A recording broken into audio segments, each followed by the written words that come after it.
The American Predator coming off a recent knockout victory after a flurry of haymakers.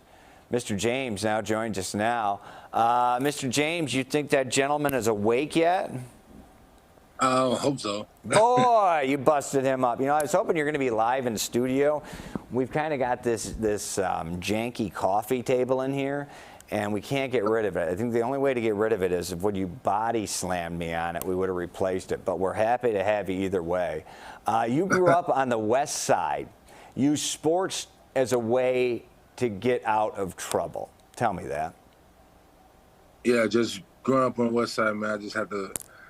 At a young age, you're given two choices. You get a choice to either be somebody or not do anything. I just chose to just move forward and find a path and be something, man. You know, it's not easy, you know, get into a sport like this, but it was just a way for me to find a different outlet for myself and something that I can like literally learn to love and just to collect the discipline from it and what it brings to my lifestyle. Well, we hear about people often, people's success stories from you who were often potentially going to deviate on the wrong road. And there are going to be people who see this and they say, okay, tell me how. What was the impetus? When did it happen? What was the moment? You were age what or what? What was the click moment when you said, okay, I'm not going to go down that road, I'm going to go down this one? Well, the quick turn in my life that happened when I was a young age. You know, I just was around. I had good friends. Mm-hmm. You know, I had good friends and I had good coaches growing up. You know, that I can look up to. That was positive male figures in my life, and that's when I made the switch to that. I started to just dream big. You know, it's like anything I just started to dream about it, vision it, and I just started to implement the steps in to go with it. So when I got as time went by and I got older, you know, when I got into this sport just chose me. And it's like it was a whole different psychological thing with me thinking about like, do I really want to do it? So I tested the waters and I felt so relieved after my first event. And right then and there I knew that like I'm gonna make something happen with this sport, and That's this fantastic. is what I've been waiting on. You're $1 million man now, are you not? $1 million contract? What's that feel like? He said $1 million man. I keep that on the low, up on the West Side.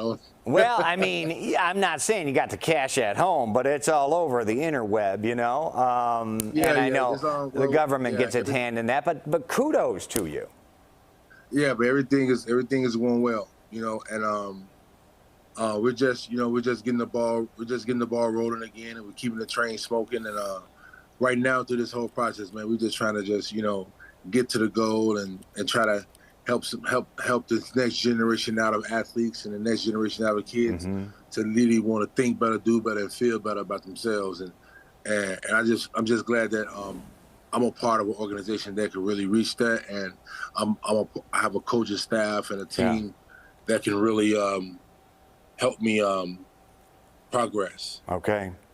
The American Predator, they call him, but you've got a big heart, and we're proud of you as a success story out of the West Side. Daniel James, Chicago native, MMA superstar, thank you for your time. And they got an event coming up. If you want to snag some tickets to the upcoming match this Friday, you can head to Ticketmaster.com. It will also be streamed on ESPN and ESPN+. Thank you, sir.